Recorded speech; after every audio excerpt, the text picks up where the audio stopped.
Special इतिहास में बताया जाएगा, ठीक है ना। और मौर्य काल जो था उसमें प्रशासनिक रह गया, ठीक है ना। अशोक की धर्म नीति बता दी थी आप लोगों को, ठीक।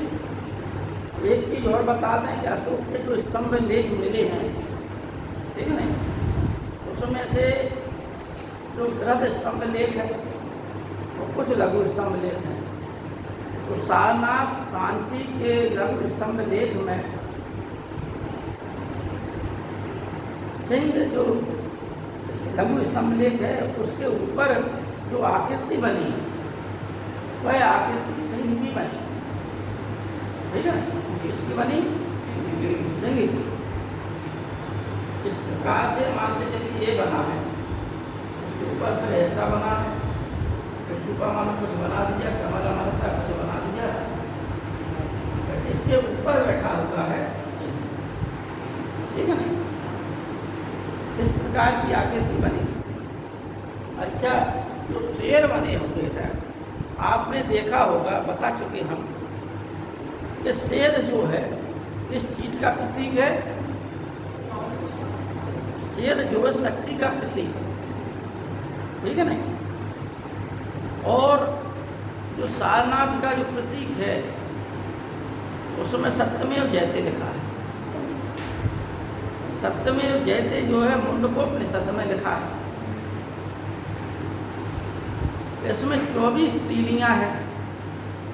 ये 24 तीलियां यह प्रदर्शित करती हैं कि हमें जो है 24 घंटे प्रगति करना है। जिस प्रकार से पहिया घूमता रहता है उसी प्रकार से हमें भी प्रगति के पथ पे हमेशा चलते रहना है। जिस प्रकार से उसमें ऐत्रेय ब्राह्मण में वो इंद्र कहता है चरवेति चरवेति, ठीक है ना। यानी बढ़े बढ़े चलो, बढ़े चलो, चले चलो, चले चलो। ये तो अशोक की चीज हो गई, ठीक। इसी को जो है क्योंकि सम्राट अशोक ने ऐसे कार्य किए जनता के लिए, रोड बनवाए, रोड के किनारे 10-12 मील की दूरी पर क्या है, विश्राम गृह बनवाए, फलदार वृक्ष लगवाए रोड के किनारे, सड़क के किनारे। उस समय चंद्रगुप्त मौर्य के समय 4 प्रांत थे और अशोक के समय 5 प्रांत हो जाते हैं, ठीक। सबकी राजधानियां अपनी अलग अलग हैं। जैसे उत्तरापथ की राजधानी तक्षशिला, ठीक है। पाटलिपुत्र को मध्य प्रांत कहा गया। प्राच्य की राजधानी पाटलिपुत्र, दक्षिण की राजधानी सुवर्णगिरी। एक अवंतिका प्रांत था, पश्चिम का अवंतिका राजधानी थी, ठीक। और सम्राट अशोक का पहला विवाह अवंती की जो है एक श्रेष्ठी की लड़की थी महादेवी, उसके साथ हुआ था। सम्राट अशोक को इतिहास में इसलिए याद किया जाता है कि सम्राट अशोक ने जनता के कल्याण के लिए अनेक कार्य किए। इसमें घूम फिर के वही आ जाता है कि सम्राट अशोक की जो नीतियां थीं वो बौद्ध धर्म से संबंधित थीं या हिंदू धर्म से, ठीक। तो देखो, एक विवेकवान राजा का यह धर्म होता है। आपको बड़े पॉइंट की बात बता रहा हूं कि आपको थोड़ा यूरोप के इतिहास में ले चलते हैं, ठीक है ना। रोम, यूनान के सभ्यता के पश्चात रोम की सभ्यता का प्रारंभ, और रोम की सभ्यता में एक से एक बड़े शक्तिशाली शासक।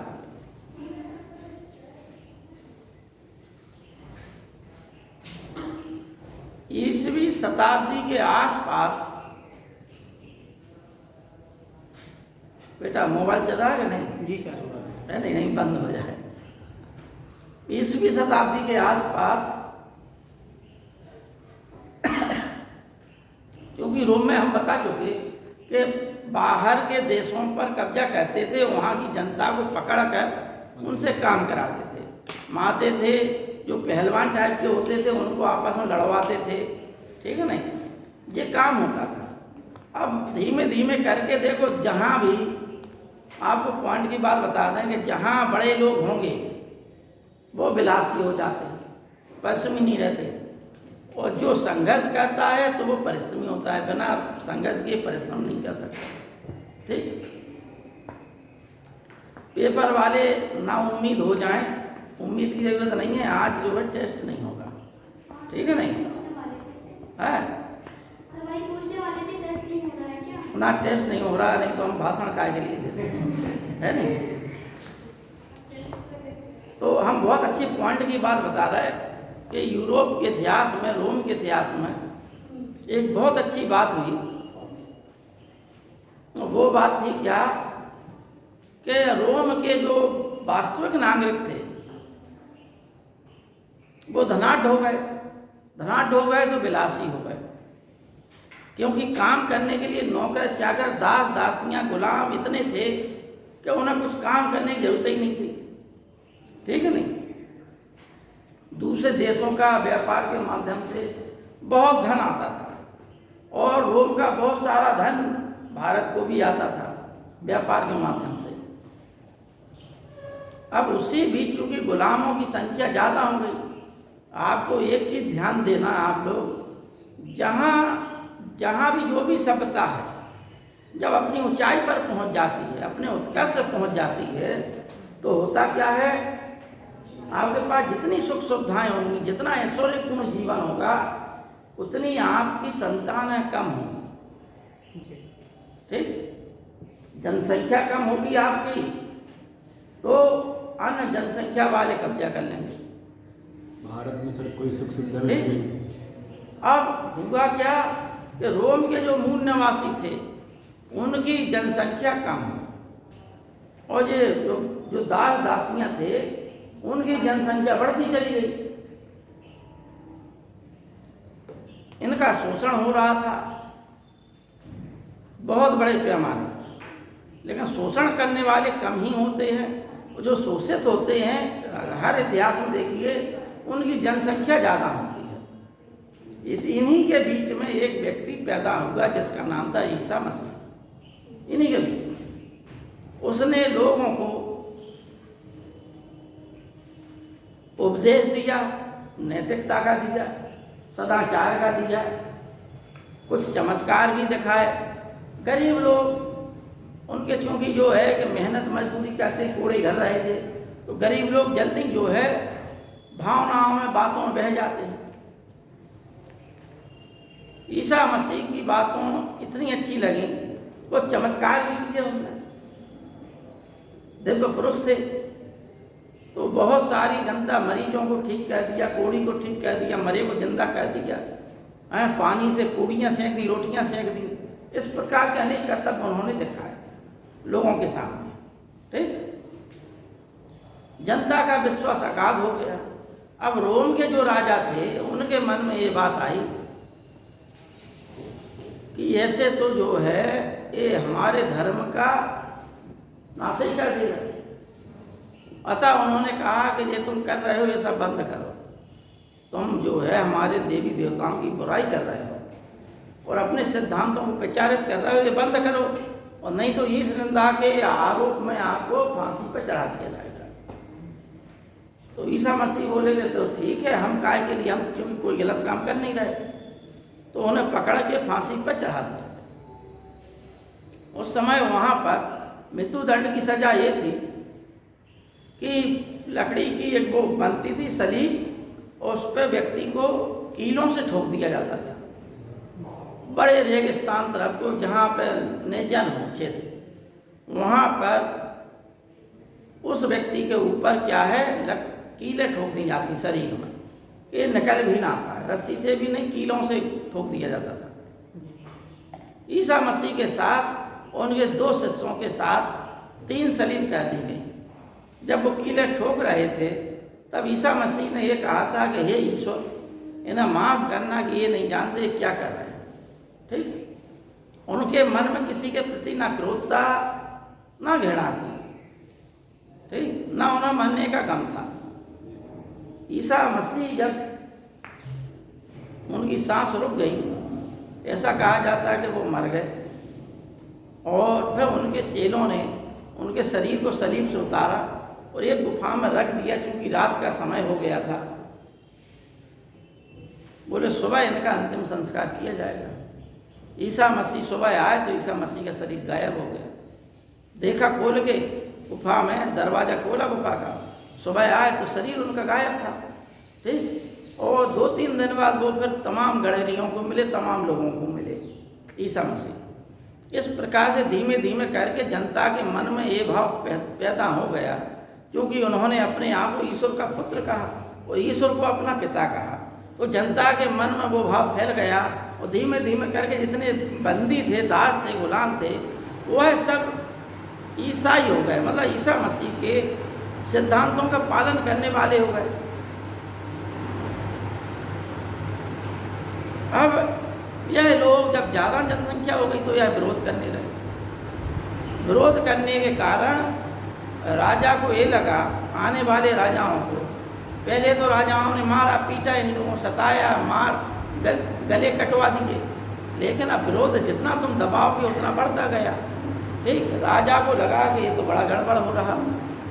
एक राजा थे, शायद कॉन्स्टेंटाइन थे, उन्होंने क्या किया कि उन्होंने ईसाई धर्म को ही राजधर्म घोषित कर दिया। जो रोम और यूनान के देवी देवता थे, उनकी मूर्तियां मंदिर से हटवा दी गई, तो ईसाई धर्म को, ईसा मसीह की मूर्ति पूजी जाने लगी, और ईसाई धर्म राजधर्म हो गया। अब जो गरीब लोग थे, जो ईसाई धर्म को मानने वाले थे, वो सब राजा का विरोध करना छोड़ दिया। क्यों? क्योंकि अब उनका धर्म और राजा का धर्म एक हो गया। जो विरोध था वो विरोध धर्म के कारण था। जब धर्म ही एक हो गया तो विरोध खत्म हो गया, ठीक। तो राजा ने, जो राजा था रोम का, उसने इस पॉइंट को समझा कि जनता का धर्म क्या है। अगर हमें राज्य करना है तो जनता के धर्म को अपनाते हुए ही राज्य करेंगे, क्योंकि कार्ल मार्क्स ने कहा था कि धर्म लोगों की अफीम है। आधुनिक काल में कहा, लेकिन यह बात सही है, आदमी धर्म के लिए मरेगा। जवाहरलाल नेहरू ने कहा, धर्म के लिए लड़ेगा, धर्म के लिए मरेगा, लेकिन धर्म के लिए जिएगा नहीं, ठीक। एक दूसरे की गर्दनें काट लेंगे, सब कर लेंगे, लेकिन धर्म के लिए जिएंगे नहीं। जवाहरलाल नेहरू क्या, आदमी धर्म के लिए लड़ेगा, धर्म के लिए मरेगा, लेकिन धर्म के लिए जिएगा नहीं। जवाहरलाल नेहरू, ठीक। और कार्ल मार्क्स का कथन है कि धर्म लोगों की अफीम है, ठीक है नहीं। अब देखिए, अब आ जाइए, क्या रोम का इतिहास समझ लिया आपने। अब ये कहानी हम अशोक पे ले जाते हैं। सम्राट अशोक, सम्राट अशोक ने क्या किया। सम्राट उस समय जो है बौद्ध धर्म तेजी से फैल रहा था देश में, ठीक। बड़ा जोर शोर था बौद्ध धर्म का, और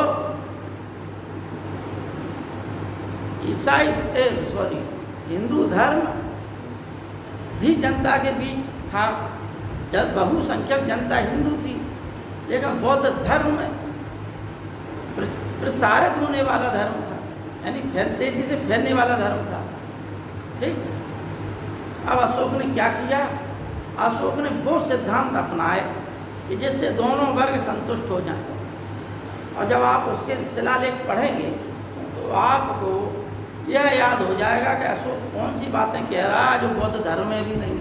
तो कुछ बातें ऐसी कह रहा है, जैसे भापू लेख में उसने कहा कि मैं बुद्ध शाक्त हूँ, मतलब बुद्ध शाक्त का एक छोटा सा उपासक बौद्ध धर्म का, ठीक।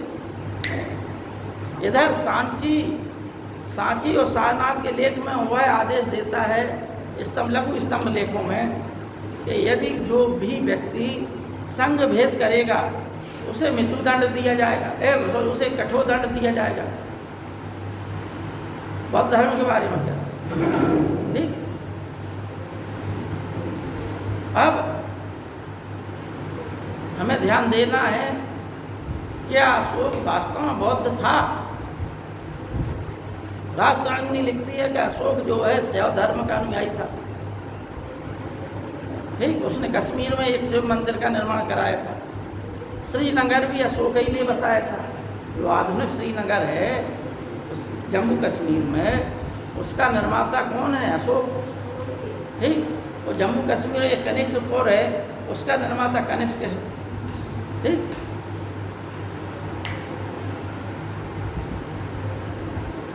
अब अशोक ने अपने शिलालेखों में लिखवाया है, कौन से? 14 शिलालेख के मैं धर्म के प्रचार प्रसार के लिए शोभा यात्राएं कराऊंगा।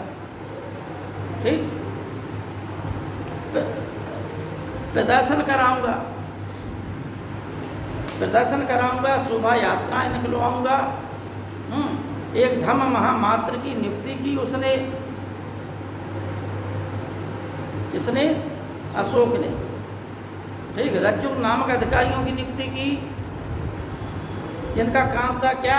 रज्जुक का काम था राजस्व से संबंधित, लेकिन इसे जो है न्याय का भी काम सौंप दिया।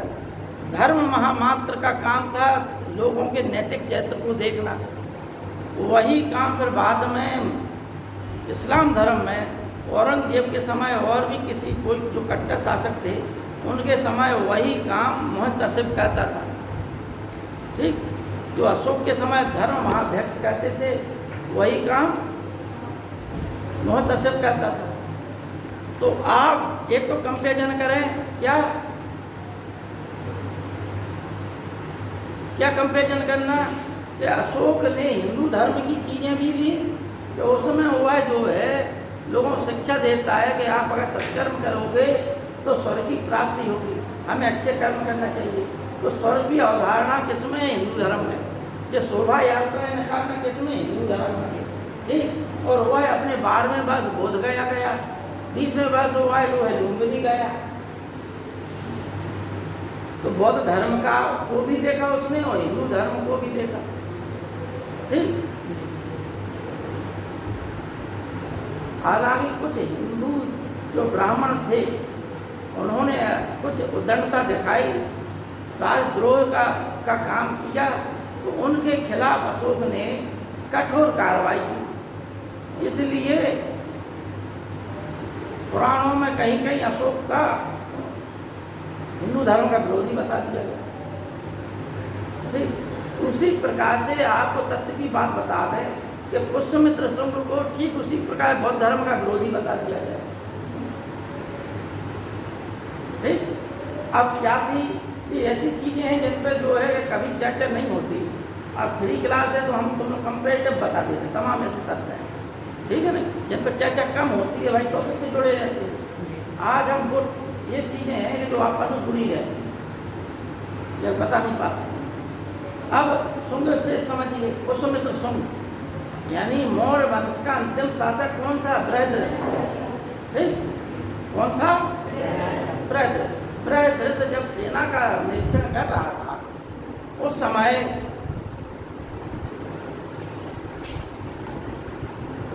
उसका जो सेनापति था पुष्यमित्र शुंग, उसने उसकी हत्या कर दी सेना का निरीक्षण करते थे। ठीक है, और स्वयं जो है शासक बन गया और अच्छा शासक बना। इसे जो है वर्णाश्रम धर्म का संस्थापक कहा गया। इसे पुष्यमित्र शुंग को, इसे ब्राह्मण धर्म का पुनरुद्धारक कहा गया। पुष्यमित्र शुंग को पतंजलि इसी के शासनकाल में महाभाष्य की रचना की। पतंजलि इसके गुरु थे। ठीक, महाभाष्य की रचना पुष्यमित्र शुंग के शासनकाल में। ठीक, मनु स्मृति भी ऐसा कहा जाता है कि पुष्यमित्र शुंग के शासनकाल में ही मनु स्मृति लिखी है। और बौद्धों ने इसके बारे में, पुष्यमित्र शुंग के बारे में लिखा है कि यह बौद्ध धर्म का कट्टर विरोधी था। इसने आदेश निकाला था, बौद्ध धर्म की शायद दिव्यावतान में लिखा है कि इसने आदेश निकाला कि जो भी एक बौद्ध का सिर काट के लाएगा उससे हम 1000 कसार्पण मुद्राएं दें। ठीक, ये बौद्ध धर्म की पुस्तकों में बातें लिखी। किसके बारे में लिखी? पुष्यमित्र सुंग के शासनकाल। अब आप हम क्या बता रहे हैं, जिस प्रकार से अशोक को जो है अन्य लोगों ने कुछ बदनाम करने की कोशिश की, ठीक उसी प्रकार पुष्यमित्र सुंग को भी बदनाम करने की कोशिश की। जैसे कि पुष्यमित्र सुंग ने उन्हीं बौद्धों को, चूंकि बौद्धों ने राष्ट्रद्रोह किया, ठीक, राज्य के खिलाफ विद्रोह करने का प्रयास किया था। अतः पुष्यमित्र सुंग ने उन्हीं बौद्धों के लिए आदेश निकाला था कि जो भी उन बौद्धों का सर काट के लाएगा उन्हें हम मुद्राएं देंगे। आज भी सरकार जो विद्रोही होता है उसके लिए कहती है कि जो इसे पकड़ के लाएगा इसके ऊपर इतना इनाम। डाकू भी होते थे तो इसके ऊपर इतना इनाम, इन डाकुओं के ऊपर। तो वही काम पुष्यमित्र सुंग ने किया, ठीक। अच्छा, अब देखिए पुष्यमित्र सुंग अगर मान लो बौद्ध धर्म का विरोधी था, वो है जो है उसी के शासनकाल में भरोट का स्तूप बना। सतना जिले में भरोट का स्तूप है, ये पुष्यमित्र सुंग के शासनकाल में बना। दूसरी बात है, अशोक, सम्राट अशोक ने कहा जाता है कि 84,000 स्तूपों को बनवाया था। कितने? 84,000 स्तूपों को बनवाया। और पुष्यमित्र सुंग के बारे में कहा जाता है कि जब वह राजा बना तो उसने पूछा कि अशोक की प्रसिद्धि का क्या कारण है। तो बताया गया कि अशोक की प्रसिद्धि का कारण 84,000 स्तूप है। तो उसने कहा कि इन 84,000 स्तूपों को नष्ट कर बौद्ध ग्रंथ लिखे। लेकिन रियल में क्या था, यह बात प्रमाणित नहीं होती, क्योंकि जो व्यक्ति जिन चीज़ों को नष्ट करवाएगा उन्हीं चीज़ों को फिर कैसे बनवाएगा। अपने ही शासनकाल में हुआ क्या, भरोट का स्तूप बनवाया, साथ ही के स्तूप का परिवर्धन करवाया। जो रेलिंग थी चारों ओर से, ठीक, वो लकड़ी की थी, उसको रेलिंग को पत्थर की बनवाने का काम पुष्यमित्र सुंग ने करवाया। यानी जो स्तूप था उस स्तूप के चारों ओर एक रेलिंग थी गोल, ठीक है नहीं, गोल रेलिंग सी थी। उस रेलिंग वो अशोक के समय पे काय की बनी थी? लकड़ी की। लकड़ी की हटवा कर उसको पूरी पत्थर की बनवाने का काम पुष्यमित्र सुंग के साथ। अतः ये बातें ये प्रमाणित करती हैं कि अशोक ने भी हिंदू धर्म के खिलाफ भी कोई कार्य नहीं किया। उसने जनता की नब्ज पकड़ के पूरी जनता को सुख देने के लिए राज्य बढ़ा था, साम्राज्य बढ़ा था, और साम्राज्य में विद्रोह ना हो। अतः विद्रोह ना होने के लिए उसने क्या किया, उसने जनता को उपदेश दिया। जनता का जब नेतृत्व उत्थान हो जाए, देखिए आप दिल्ली में जाएं, आपको हम बताएं, आप दिल्ली में जाएं, किसी से पूछेंगे भाई हमें यहाँ जाना, तो वो शिष्टाचार पूर्वक आपको अच्छे से बता देंगे कि आप यहाँ जाइए, ऐसे ऐसे जाइए, आप पहुँच जाए। हम कई बार गए, 4-6 बार गए हैं। अभी हम मेरठ गए थे कॉपी जमा करने, और वहाँ से हम आए गाजियाबाद। तो मेरठ से गाजियाबाद के लिए आए तो वहाँ हमने पूछा 1-2 लोगों से स्टेशन के लिए, तो लोग बागों ने बता दिया। एक बार दिल्ली तक आए और दिल्ली से मेरठ जाना था कई साल पहले, तब भी 2-3 बार गए हम। तो वहाँ पे जो है लोग बागों से बात होती है तो अच्छी सभ्यता से, शिष्टाचार से बात। आप लखनऊ में जाओ तो वहाँ भी तहजीब से बात करें, ठीक। वही हम रांची में गए, रांची में PCS का मेंस देने गए थे, झारखंड, ठीक है। बस स्टैंड पे उतरे हम लोग, पहला मतलब पूरी परीक्षा थी जमशेदपुर में, मेंस परीक्षा थी रांची में। तो रिक्शा किया, रिक्शा वाला बोला, हमने कहा भैया होटल ले चलो। तो रिक्शा वाला बोला ठीक है 100 रुपये लगेंगे। हमने ठीक है देंगे भैया। अब उसने क्या किया कि यहाँ से यहाँ सामने होटल है, और हम लोगों को मालूम नहीं था, नया शहर, क्यों घुमाया भाई ऐसे आ, ठीक है नहीं। अब शाम हम लोगों ने मतलब रुपये दिया और चले आए होटल में रुपये। शाम को टहलने के लिए निकले तो पता चला, जब टहलने के लिए निकले तो पता चला कि थोड़ी ही दूरी पे है, ठीक। तो क्या है कि जनता जहाँ की पढ़ी लिखी, ठीक, बात कम करेगी, शिक्षित होगी, पॉइंट टू पॉइंट बात करेगी, लेकिन आपको लाइन की बात बताएगी, ठीक है ना।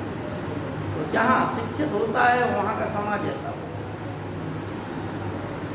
ठीक है ना। तो अच्छा, मौर्य काल में एक गुप्तचर व्यवस्था थी, गुप्तचर व्यवस्था के बारे में, ठीक। मौर्य काल में गुप्तचर व्यवस्था इतनी उच्च स्तर पर थी कि इतनी उच्च स्तर पर किसी भी कालखंड में नहीं है। गुप्तचरों का एक विभाग होता था जिसका प्रमुख जो है महामात्या सर्प कहलाता। क्या कहलाता था? महामात्या सर्प, ठीक। गुप्तचर विभाग, गुप्तचर दो प्रकार के थे, एक संस्था और एक संचरा। संस्था का मतलब ऐसे गुप्तचर जो एक ही स्थान पर हैं, स्थायी रूप से हैं, ठीक। बांदा भर में है लेकिन बांदा ही में रह रहे, तो वे क्या होगा? संस्था होगा। और जो भ्रमणशील है, ठीक, कोई साधु के भेष में है, कोई भिखारी के भेष में है, कोई किसी भेष, कोई व्यापारी के भेष में है, गुप्तचर है ये सब, कोई छात्र के भेष में है। इसे जो है इन्हें संचरा कहा गया। संचरा का मतलब भ्रमणशील। अच्छा, तारीफ वाली ये बात है कि इस समय मौर्य काल में जो गणकाएँ होती थी, ठीक है नहीं, उन गणकाओं से गुप्तचरी का भी काम कराया जाता था। गुप्तचर भी होती थी गणकाएँ, राज्य की ओर से उन्हें संरक्षण भी प्राप्त था। और कुछ अंगरक्षक जो है महिलाएं राजा की होती थी, ठीक। सम्राट अशोक ने एक आदेश निकाला था, हम ध्यान नहीं आ रहा कौन से अभिलेख में, ठीक है। उसने ये कहा था कि मैं कहीं भी हूँ, चाहे सैन कक्ष में हूँ, चाहे बाग में टहल रहा हूँ, चाहे मैं राज्यसभा में हूँ, या चाहे मैं पाकशाला में हूँ, मैं किसी भी स्थिति में हूँ, मुझे मेरे प्रतिवेदक हर समय सूचना देने के लिए तैयार है। मतलब सूचना जो है, और मैं जो है हमेशा उनको सुनने के लिए तत्पर तैयार हूँ।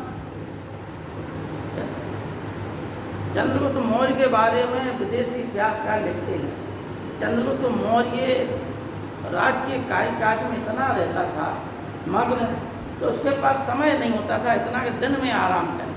तो आराम के लिए वह जनता की फरियादें कार्य निपटाते हुए उसके शरीर पर वहीं बैठे बैठे मालिश करने वाले लोग लगे रहते थे शरीर पे, ठीक है ना। ठीक, देखो एक चीज़ और बता दें कि जो कसरती होते लोग हैं उनकी क्या है, मांसपेशियाँ मालिश मांगती, ठीक है नहीं। तो जो पुराने लोग, क्योंकि उस समय शारीरिक शरीर पर ज़्यादा बल, यानी जिसकी भुजाओं बल है वही विजेता है, ठीक। मध्यकाल में ये भी कहा जाता था कि जिसके हाथ में तलवार वही तख्त का दावेदार, ठीक। तो ये जो है उस समय, इस समय जो है कि बुद्धि का युग, 6वीं शताब्दी ईसा पूर्व में युग की परिभाषा क्या होती है जानते हैं आप? हर युगों में परिवर्तन होता है। एक समय आता है जब जो है शरीर ही सब कुछ होता है, मतलब शक्ति, शारीरिक शक्ति से ही साम्राज्यों का उत्थान पतन हो जाता है, शारीरिक शक्ति से, ठीक। फिर एक समय ऐसा आता है कि जब धीमे धीमे करके साम्राज्य बड़े बड़े हो जाते हैं और राजा अच्छे शांतिपूर्ण प्रजा के लिए काम करते हैं, तो प्रजा में खुशहाली हो जाती है। जहाँ शांति काल आया सो सुख और समृद्धि प्रारंभ हुई। सुख समृद्धि जहाँ प्रारंभ हुई वहीं पर क्या है, बौद्धिक वर्ग का उदय होता है। 6वीं शताब्दी भारत में 6वीं शताब्दी ईसा पूर्व का काल था, उसमें युद्ध कम हो गए, बौद्धिक क्रांति थी वो। और ताज्जुब वाली बात ये है कि भारत में ही नहीं, संसार के हर क्षेत्र में बौद्धिक क्रांति थी वो। अब जानिए कैसे ऐतिहासिक की बातें हैं। उस समय यूनान में पाइथागोरस थे, ठीक है ना, सुकरात, पाइथागोरस उसी समय के हैं, 6वीं शताब्दी सब के आसपास के हैं ये लोग। ईरान में जरथुस्त्र था, चीन में कन्फ्यूशियस और लाओ त्से थे, ठीक। और जापान में भी कोई थे, अब ध्यान नहीं आ रहा। बाद में हुआ क्या कि यहाँ सभी देशों में बौद्ध धर्म फैल गया। लेकिन जब आधुनिक काल में जब अंग्रेजों ने अपनी स्थिति प्रारंभ की, शक्ति का दास बनाना प्रारंभ किया, तो इन राज्यों ने स्वतंत्रता प्राप्त करने के पश्चात जो उनके पुराने धर्म थे, उनके देश के, उनको ही राजधर्म बना दिया। जैसे कन्फ्यूशियस वहीं के थे, कहाँ के, चीन, ठीक। और उन्होंने भी नैतिक शिक्षाएं दी लोगों को। कन्फ्यूशियस धर्म क्या है, चीन का आज धर्म है। ऐसे ही जापान में नाम ध्यान नहीं आ रहा क्या नाम है उनका, वही धर्म जो है जापान का धर्म हो गया। शिंतो धर्म है, यानी कौन सा धर्म, ऐसे कुछ नाम है, नाम ध्यान नहीं आ रहा हमको। चाइना में कन्फ्यूशियस। हाँ, अब देखिए बच्चों, इसी में जब चाइना की बात चली, भारत में जो प्राकृतिक सीमा है भारत की, वो है हिंदुकुश पर्वतमाला, ठीक। यानी अफगानिस्तान का जहाँ अंत होता है, वहीं हिंदुकुश पर्वतमाला का। राहुल जी नहीं है, क्यों?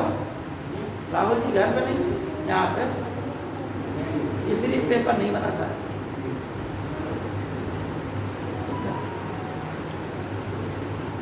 भारत की जो प्राकृतिक सीमा रेखा है वो है हिंदुकुश पर्वतमाला। यानी हिंदुकुश पर्वतमाला में 2 दर्रे हैं, बोलन दर्रा और खैबर दर्रा। इन्हीं से बाहरी आक्रमणकारी हमारे देश में प्रवेश किए। बकाया हमारा देश चारों ओर से सुरक्षित था। कभी भी किसी कालखंड में, सनातन काल से, किसी भी व्यक्ति ने बाहर से आक्रमण नहीं किया। भारत को कभी भी जलमार्ग से नहीं जीता गया, ठीक। भारत से को कभी भी हिमालय पर्वत के उस पार की आने वाली जातियों ने नहीं जीता। जितनी भी जातियाँ आई वो सब बोलन या खैबर दर्रे से आई ज़्यादातर। अब देखिए, जिस समय सम्राट अशोक जो है अपना राज्य कर रहे थे, उसी समय आपको बताया कि चीन में महादीवार बन रही थी, ठीक। अब चीन की संसार को क्या देन है, चीन ने देखो संसार को रेशम दिया, चीन ने संसार को चाय दी। चाय की फसल कहाँ की है, चीन की। चीन ने संसार को कागज दिया जो तुम लिख रहे हो, ठीक। चीन ने संसार को विनाशक बारूद दी। हाँ? चीन में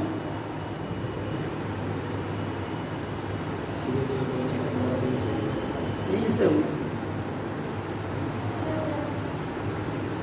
सिविल सेवा परीक्षा की बात हो गई, लेकिन हमारी समझ में तो ये हमने भी पढ़ा है, कहीं ये कह रहे सही कह रहे, लेकिन हमें समझ में ये नहीं आता है कि चीन में किस कालखंड में। देखिए, हमारे देश में तो मैं मौर्य काल में बताया उद्धा परीक्षा होती है, ठीक है नहीं। हालांकि ये जरूर है कि उद्धा परीक्षा के पश्चात मंत्रणा और अधिकारी बनते थे उसी उद्धा परीक्षा से। अब वहाँ पर सिविल सेवा की परीक्षा क्या रूप था, हमारे देश में क्या था, भगवान जी, ठीक। लेकिन जो प्रशासनिक प्रणाली है वो हमारे देश में कहाँ से ली गई, मौर्य काल से। अंग्रेजों ने भी बहुत कुछ मौर्य काल की चीज़ें अपनाई, ठीक है ना। तो समय मुद्राएं छपती थी।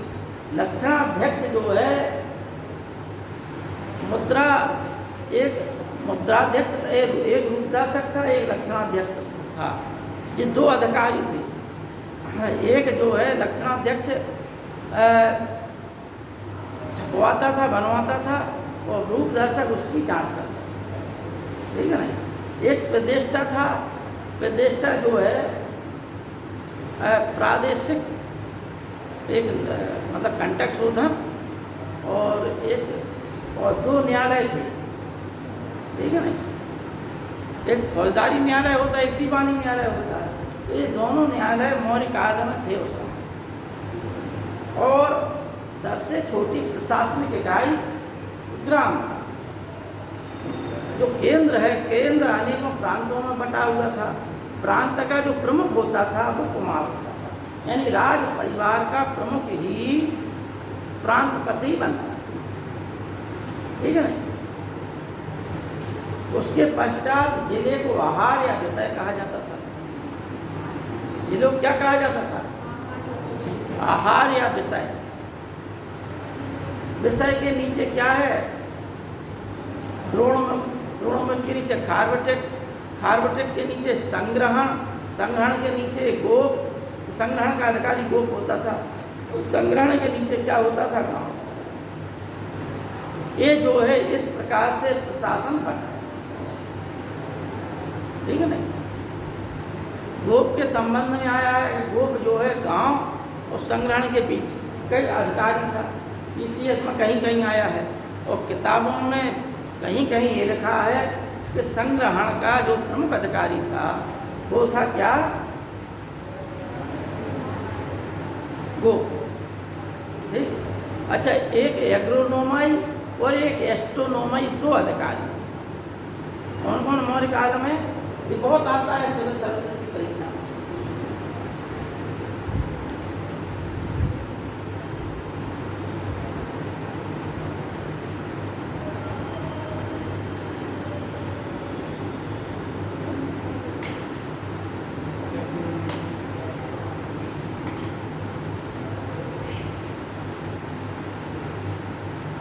जो एस्ट्रोनोमाई था यह शहर का, नगर का प्रमुख अधिकारी, ठीक। नगर के प्रमुख अधिकारी को क्या बोलते थे? हाँ। और जिले के प्रमुख अधिकारी को एग्रोनोमाई कहा।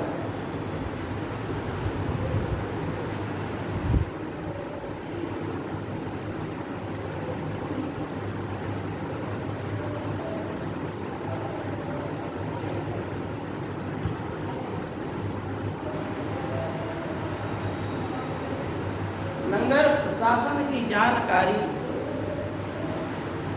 का स्रोत, सबसे बड़ा स्रोत क्या है नगर प्रशासनिक जानकारी का?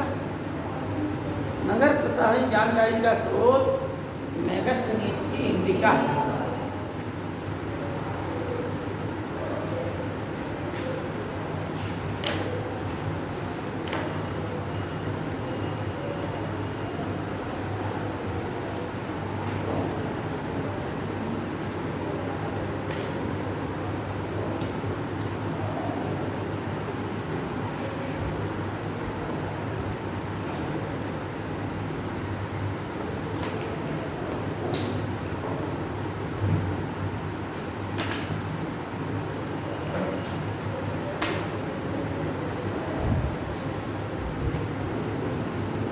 एक चीज और सामान्य जानकारी को आपको बता दें, तो मौर्य काल में जो सोचेंगे, जो छूट रहे हैं वो भी बता दें। राष्ट्रपिता महात्मा गांधी, ठीक। नाम के पीछे क्या लिखा है? गांधी। सामान्य जानकारी बता रहे, बकाया तो आप सब लोगों को जानकारी है। जो नई जानकारी है वो हम अभी आपसे पूछ रहे हैं। गांधी शब्द कैसे बना है पता? किसी को है मालूम?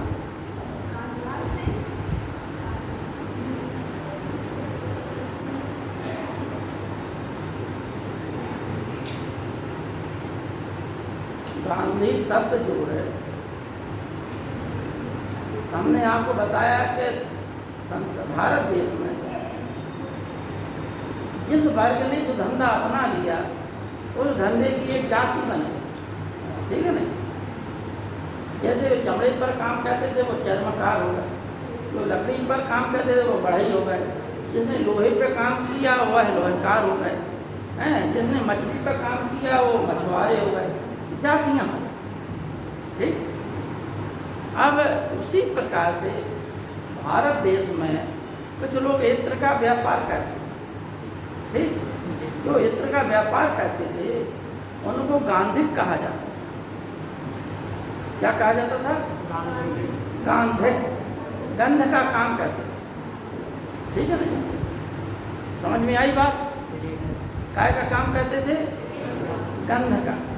मतलब गंध माने खुशबू वाला काम, चित्र वाला काम। ठीक। गंध से ही क्या हो गया? गांधिक से क्या हो गया? गांधी सब अपभ्रंश हो गया। ठीक है ना?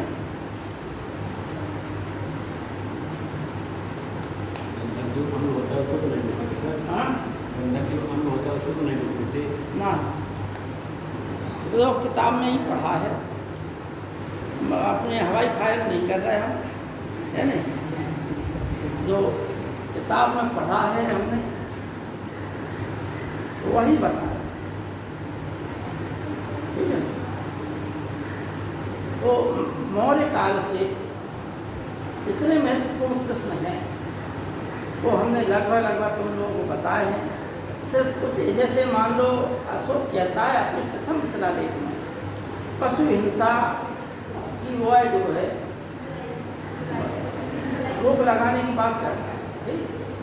पशु हिंसा, लेकिन वह अपने प्रथम ही लेख में ये कहता है कि मैंने पशु हिंसा पर रोक लगा दी है। अब सिर्फ जो है हमारी रसोई में पाकशाला में सिर्फ तीन ही जो है वो मरते हैं, एक मोर और 2 हिरण। ठीक। एक मोर और 2 हिरण, और भविष्य में ये भी नहीं मरेंगे, क्योंकि हमें भविष्य उसका समझ में आ जाता है कि अशोक जो है सिर्फ अपने अंतिम जीवन काल में आंवले का सेवन करता है। ठीक है। और जब उसने अपना पूरा दान दे दिया बौद्ध संघ को, राजकोष भी दे रहा था, और तो और ध्यान नहीं आ रहा किसने क्या कहा, शायद पतंजलि ने या पाणिनि ने लिखा है कि मौर्य काल के जो नीचे के जो अधिकारी थे, मतलब राजा थे, उनके पास राजकोष तो था नहीं, क्योंकि अशोक ही ने उड़ा दिया था। ठीक। एक इतिहासकार ने वो संदर्भ लेके किसी किताब का उल्लेख दिया है कि इन लोगों के पास, राजाओं के पास राजकोष अशोक ही खाली कर गए थे। तो राजकोष में जो मूर्तियाँ थी उन मूर्तियों को गलाकर ये लोग अपना खर्चा चला मार्केट में बिकवा लेते थे गलाने के लिए। ठीक। और जो पैसा आता था उससे अपना काम कर। ठीक। अशोक का उत्तराधिकारी 3-4 नाम मिलते हैं। एक था अशोक का उत्तराधिकारी कुणाल, ठीक, जो अशोक की मृत्यु के पश्चात पाटलिपुत्र का शासक बना। लेकिन कुणाल क्या है? अंधा था। ठीक। कुणाल क्या था? अंधा था। एक विशेषता। दूसरा एक नाम मिलता है संप्रति का। ठीक।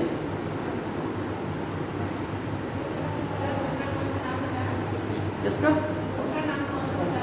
संप्रति। यह जो है जैनी था, जैन धर्म का उपासक था। नाम संप्रति, और एक नाम मिलता है दशरथ। ठीक। और एक नाम मिलता है जालौक। एक नाम मिलता है जालौक। हाँ, जालौक। और शायद कश्मीर में जालौक को ही उसका उत्तराधिकारी था। कश्मीर, अशोक का उत्तराधिकारी कश्मीर में जालौक था।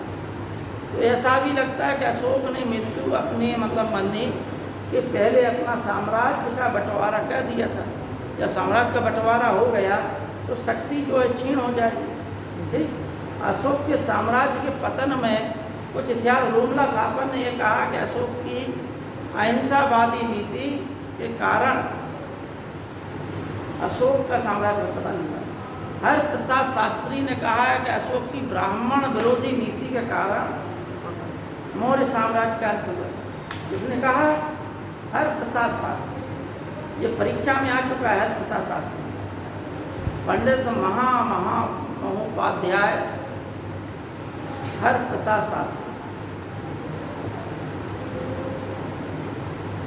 इन्होंने क्या कहा कि अशोक की ब्राह्मण विरोधी नीति के कारण मौर्य साम्राज्य का अंत हुआ।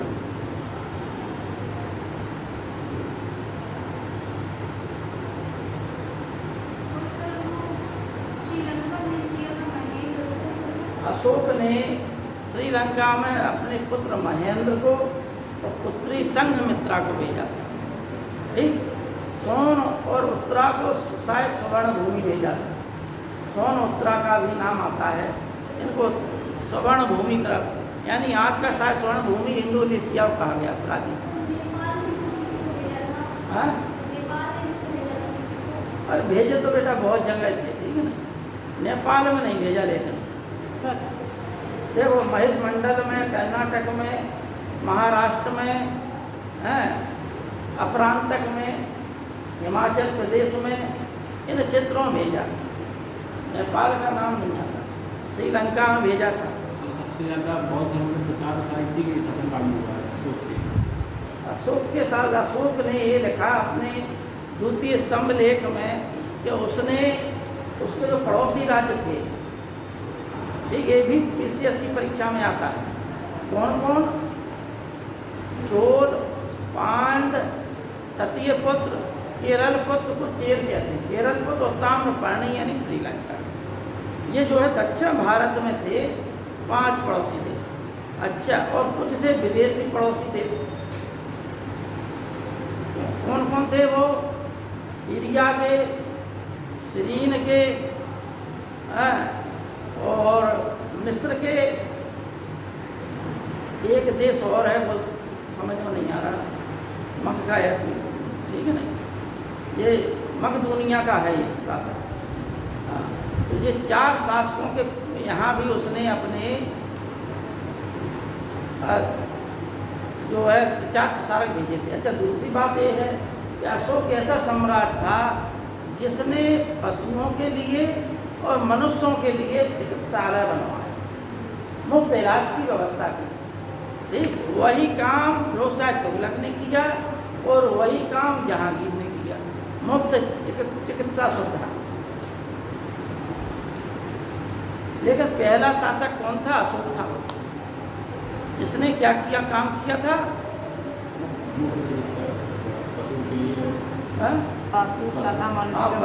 मनुष्य दोनों के लिए वो चिकित्सालय खुलवाए थे मुफ्त। है बेटा? हाँ, राष्ट्रीय उद्यान भी बनवाए, इसने फलदार को लगवाए थे। और बाद में फलदार उद्यान नहीं बनवाए, उद्यान उसने बनवाए थे फिरोजशाह तुगलक। इसने सड़क किनारे लगवाए थे फलदार को, अशोक ने, है। 1200 बाग लगवाने का श्रेय फिरोजशाह तुगलक को है। और फलदार वृक्षों का उद्यान, बाग लगवाए थे 1200 फिरोजशाह तुगलक। मौर्य काल से इतने प्रश्न आप लोग बता दीजिए। पुष्यमित्र मौर्य काल का अंतिम शासक 185 ईस्वी में, ठीक, यानी यह कब से प्रारंभ हुआ? मौर्य काल 322 से 321 ईसा पूर्व से प्रारंभ होगा और इसका अंत 185 ईस्वी में कब होगा? बृहद्रथ की मृत्यु के पश्चात। और जो पुष्यमित्र शुंग था, ये भी ब्राह्मण था और मौर्य सेना में सेनापति के पद पे था, और सेनापति ही इसकी उपाधि रही। ठीक, पुष्यमित्र शुंग के काम शासन काल में भारत पर एकाएक यवन आक्रमण, यवन मतलब यूनानी आक्रमण, यवनों के आक्रमण, क्योंकि यूनानी कहाँ तक थे? ईरान तक कब्जा था उनका। वो ईरान के दारत थे कि पुत्री रुखसाना से सिकंदर ने विवाह कर लिया था। सिकंदर के व्यवहार से प्रसन्न होकर जो उसकी माँ थी और रुखसाना की दादी थी, वह बहुत प्रसन्न हुई। ठीक, क्योंकि वह बिना युद्ध किए ही सिकंदर से भाग गया दारत।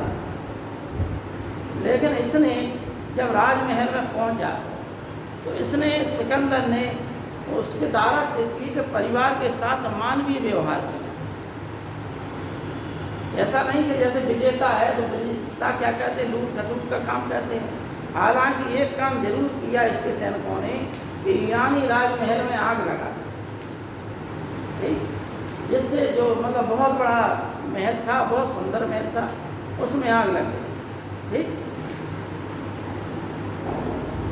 फाहियान जब भारत आया तो फाहियान ने चंद्रगुप्त मौर्य के महल को देखा, पाटलिपुत्र, तो उसने कहा कि यह तो इतना अच्छा निर्मित है, इसे देवताओं ने बनाया होगा, लकड़ी का बना था।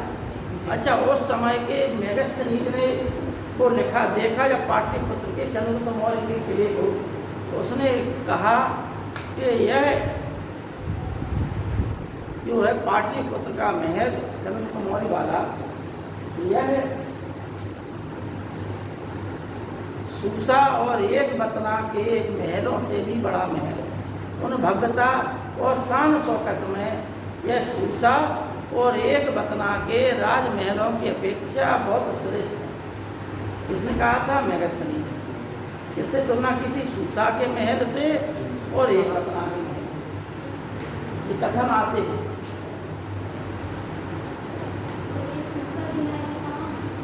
हाँ? अब ये जो है उसी तरफ थे बेटा, नाम थे नहीं, अब पहचान नहीं है, लेकिन यूनान तरफ थे जैसे, ठीक है ना।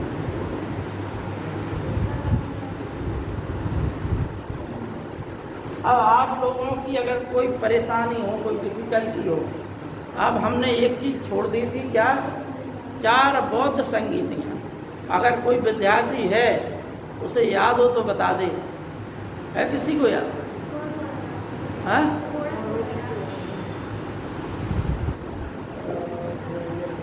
देखिए आपको हम फिर बता दें, लिखवा देंगे, नहीं बता दीजिए। है नहीं, बता देते हैं। पहली बौद्ध संगीति अजात शत्रु के शासनकाल में जिस वर्ष मृत्यु हुई थी महात्मा बुद्ध की, उसी वर्ष हुई थी पहली बौद्ध संगीति। 483 ईसा पूर्व में हुई थी, ठीक। इसके अध्यक्ष कौन थे?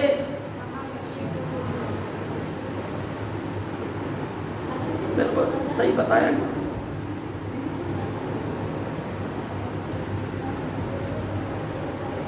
इसके अध्यक्ष जो है शायद महाकश्यप थे, हैं?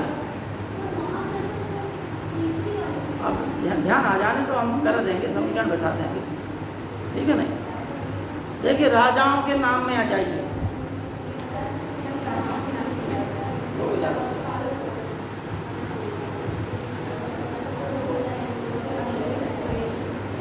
देखिए एक चीज निकल लो, ठीक है, ये प्रथम हो गई, ये द्वितीय हो गई,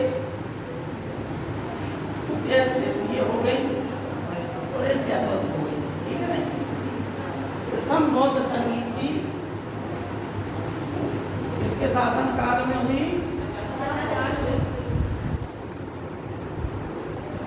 दूसरी किसके शासन काल में हुई?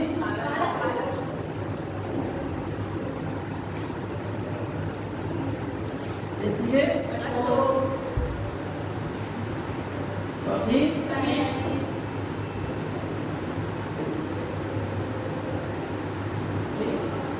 अब देखिए इसका स्थान कहाँ था? राजगृह।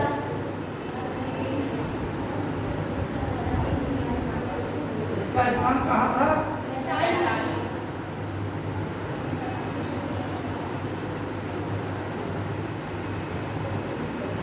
कालाशोक का पिता का नाम मालूम है तुम लोग?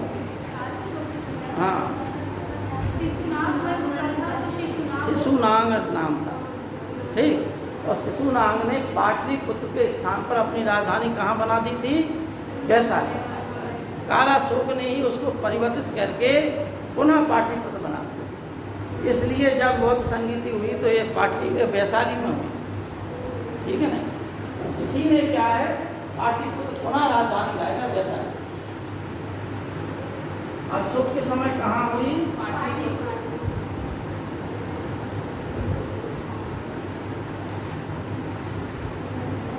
तो कनिष्क के समय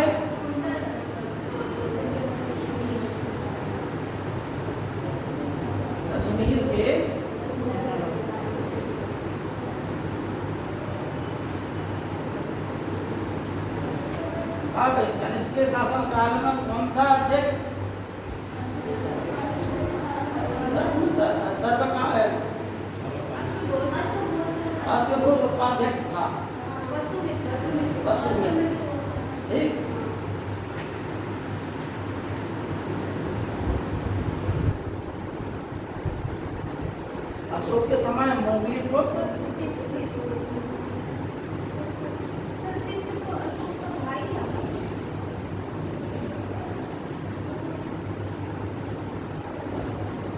जैसे जो है अशोक का भाई भी था और एक शायद पुत्र भी था।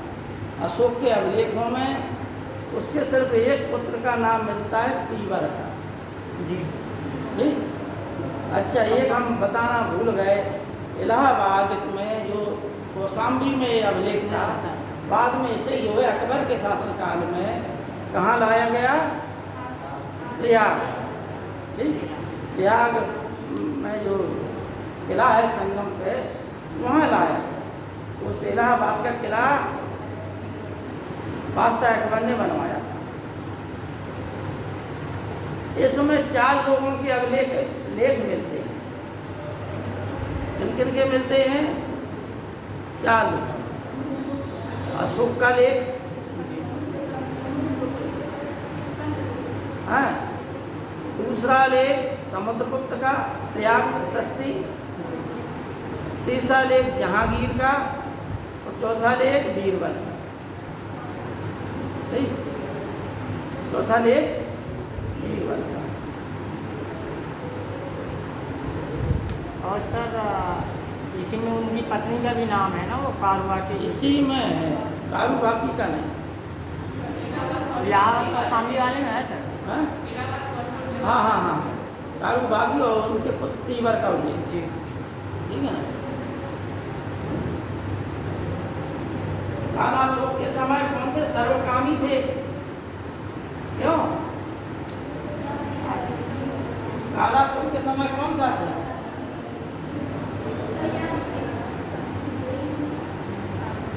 देखो, सर्वकामी थे और यहाँ थे महाकश्यप।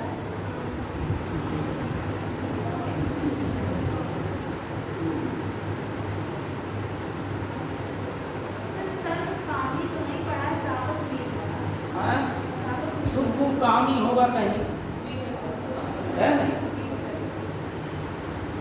अलग अलग थोड़ा सा आपको हो जाता है लेखक के हिसाब से।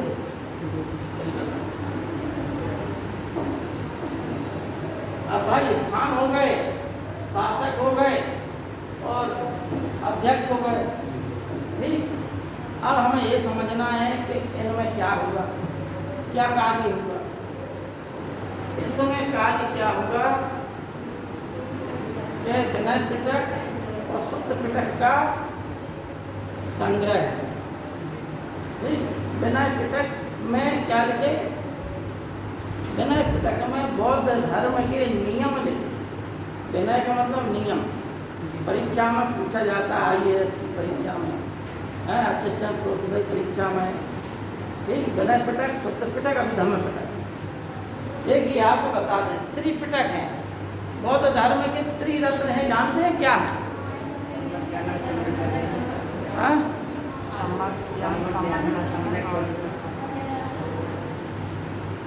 क्या है? बौद्ध धर्म के त्रिरत्न है। कौन कौन से हैं? बुद्धम धम्मम संघम। ठीक।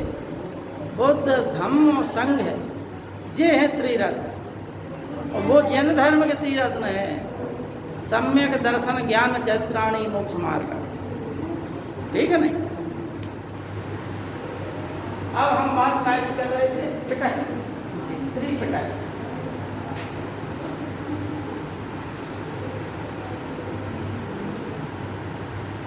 देखो, त्रि का मतलब होता है 3। त्रि का मतलब क्या होता है? 3। पिटक का मतलब पिटा। ठीक है। पहला कौन सा है? विनय पिटक।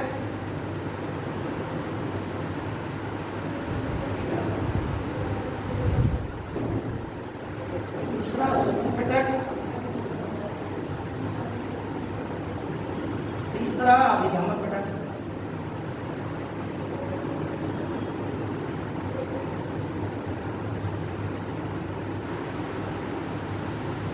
इन दोनों का का वो जो है संग्रह कहाँ किया गया था या लेखन कहाँ किया गया था? प्रथम बौद्ध संगीत। ठीक है।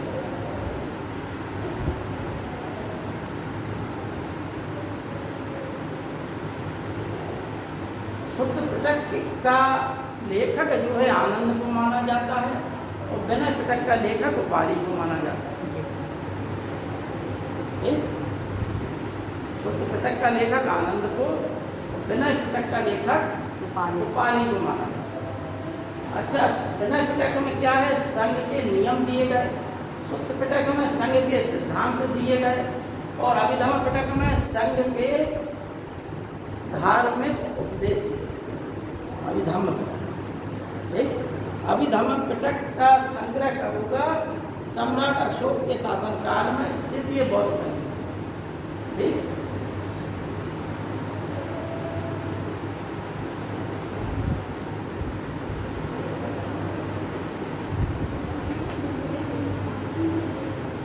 यहाँ पर शायद तृतीय बौद्ध संगीति में यह संप्रदाय दो भागों में बट गया था। कौन कौन? सौत्रांतिक और महासांगिक। ठीक? सौत्रांतिक और महासांगिक। इस समय अशोक के शासन काल में महासांगिक वालों का बोलबाला रहा। बाद में कनिष्क के शासन काल में यह धर्म जो है पुनः दो भागों में बट गया, महायान और हीनयान। ठीक? तो क्या हो गया? बौद्ध धर्म के चार संप्रदाय हो गए, सौत्रांतिक, महासांघिक, महायान और हीनयान। ठीक है ना? इस चार हो गए। अच्छा, अब आपको ये समझना है कि महायान और हीनयान में क्या अंतर है? बता सकता कोई विद्यार्थी?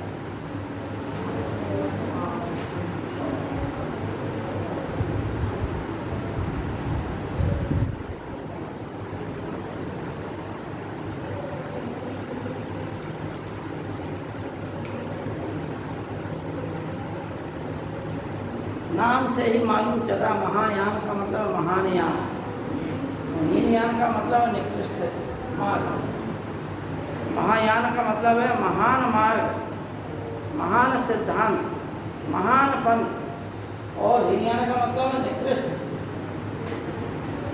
अब भैया कैसे? तो एक बात है कि जो लोग लकीर के फकीर थे, उन्होंने कहा महात्मा बुद्ध एक महापुरुष तो है लेकिन भगवान नहीं, वो हीनयान हो गए। और जिन लोगों ने ये कहा कि महात्मा बुद्ध जो है महापुरुष नहीं, वो तो भगवान थे, वो महायान हो गए। हीनयान वालों ने कहा कि महापुरुष थे महात्मा बुद्ध और उन्होंने समाज के लिए कार्य किया, अपने लिए कार्य किया, अपने उत्कर्ष के लिए कार्य किया, और उन्होंने पाली भाषा में उपदेश दिया। इसलिए पाली भाषा ही हम लोगों की भाषा है। लेकिन महायान वाले कह रहे कि समय और के हिसाब से हमें परिवर्तित होना चाहिए, अतः हमें जो है मुख्य भाषा संस्कृत है, तो संस्कृत भाषा में ही अब जो है बौद्ध धर्म के ग्रंथ लिखे जाने लगे। ठीक है नहीं? बौद्ध धर्म के ग्रंथ संस्कृत भाषा में लिखे जाने लगे। इनका क्या था? हीनयान का ऊंचा पद, यानी हम तपस्या करें या केवल निर्वाण की प्राप्ति करें, किसके लिए? अपने। किसके लिए करें? अपने लिए करें। इसके पश्चात कुछ नहीं करना जगत में।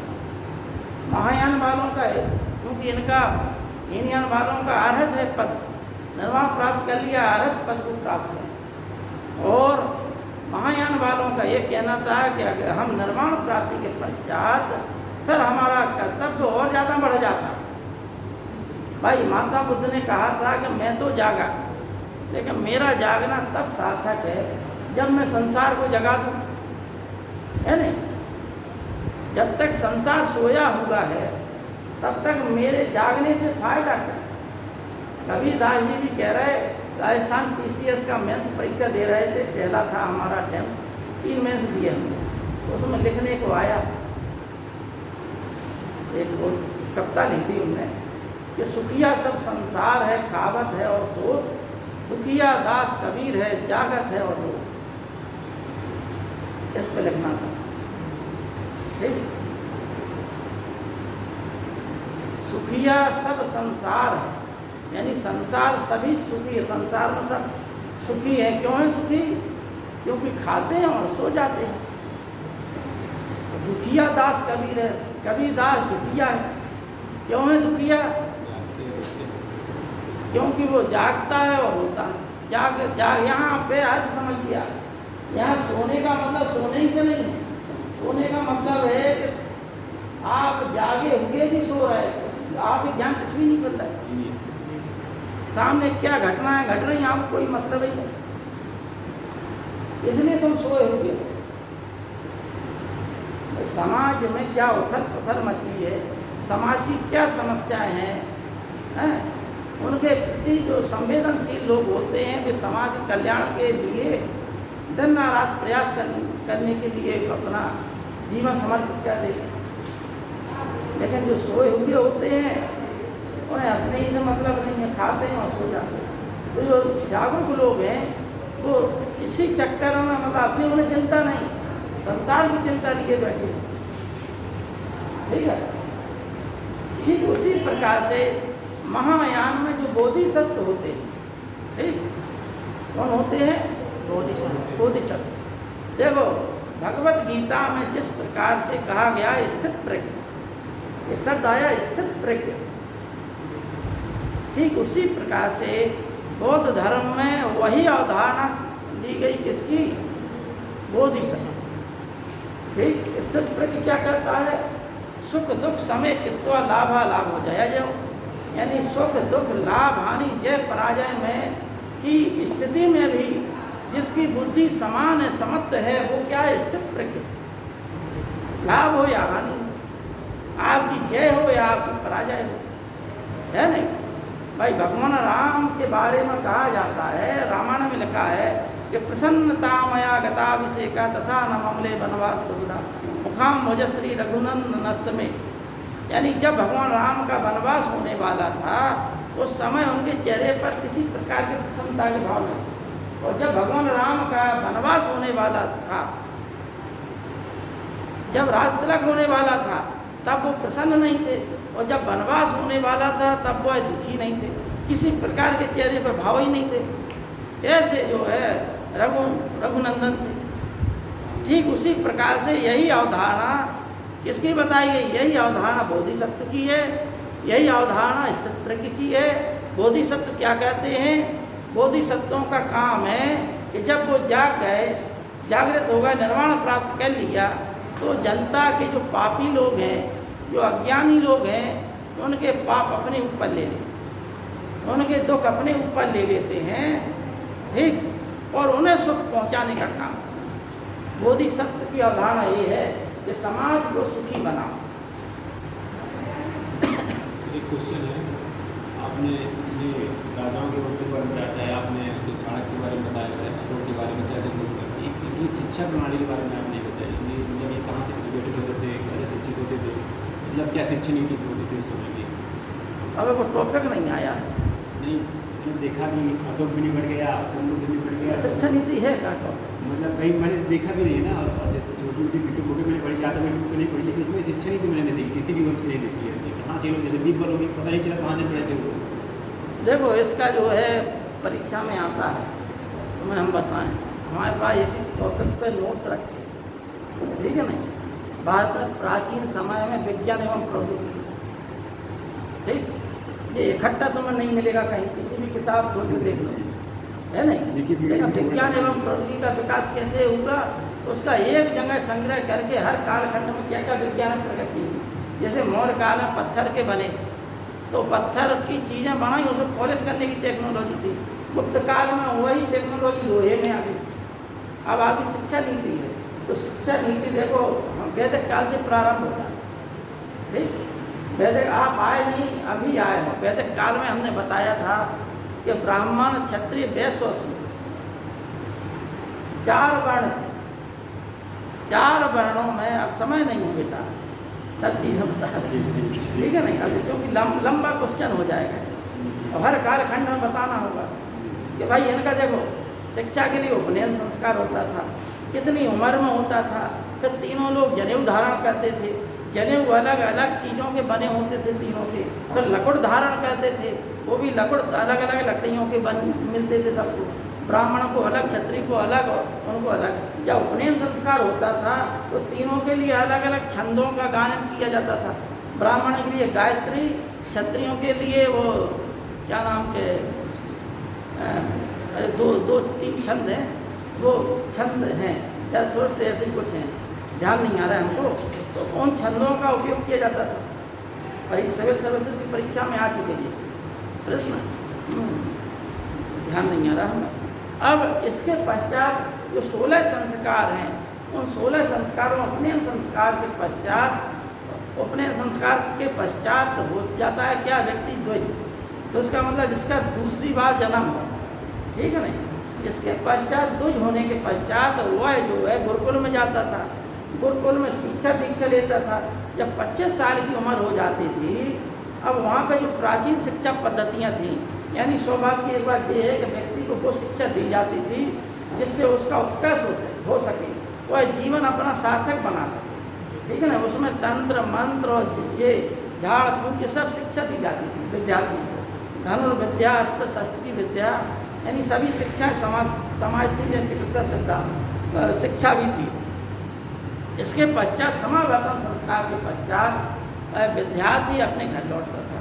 समावर्तन का मतलब है लौटना, उसी को हम क्या कहते हैं, गुरु दक्षिणा देना। गुरु दक्षिणा देने के पश्चात विद्यार्थी जब घर लौटता था तो घर लौटने को ही समावर्तन संस्कार कहते थे। इसके पश्चात एक ही प्राचीन शिक्षा प्रणाली, ठीक है नहीं।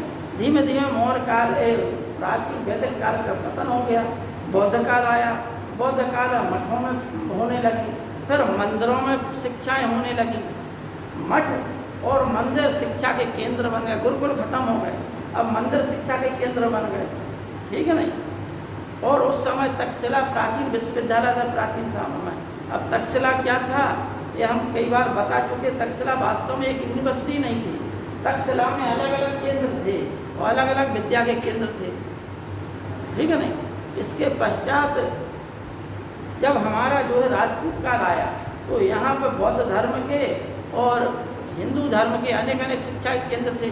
यहाँ अब विश्वविद्यालय भारत का जो है तक्षशिला के पश्चात वर्तमान में यदि कोई सबसे प्राचीन विश्वविद्यालय गुप्त काल में बना था जिसका नाम है नालंदा विश्वविद्यालय, ठीक, बिहार में बनाया गया था। फिर इसके बाद पाल वंश के राजाओं के समय पे उदंतपुरी में बनाया गया और विक्रमशिला विश्वविद्यालय बनाया गया।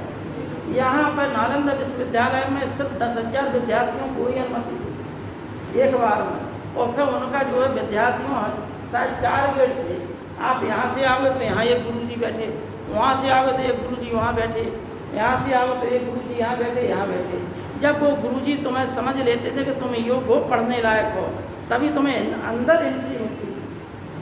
तो अनेक प्रक्रियाएँ थी उस समय शिक्षा की, ठीक है। आज इतना ही रहने दें।